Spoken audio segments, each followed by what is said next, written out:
Priority routing.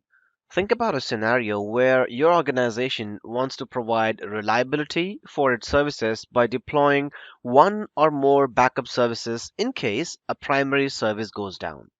Think about the organization that has multiple endpoints and they want to make sure that the traffic goes to one service endpoint at all times. But just in case that service endpoint goes down, the business must not be interrupted. The traffic must be routed to a secondary region for failover purposes. This is nothing but priority routing.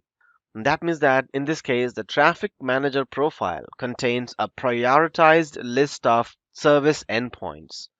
These endpoints could be web applications in East Coast or probably the virtual machines running an IIS server or maybe a Red Hat Tomcat service in one of the regions.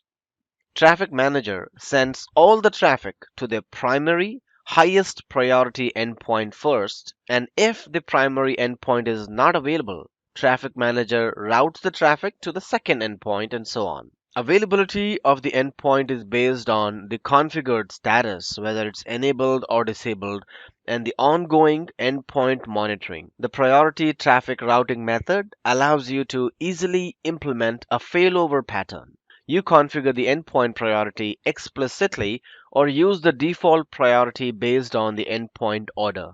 Just to summarize, priority routing means that if you're looking for a failover design in your web application routing of traffic, then that's when you will use priority routing. 100% of the traffic is going to one particular region. Just in case if that goes down, the traffic will be redirected to another site in a different region.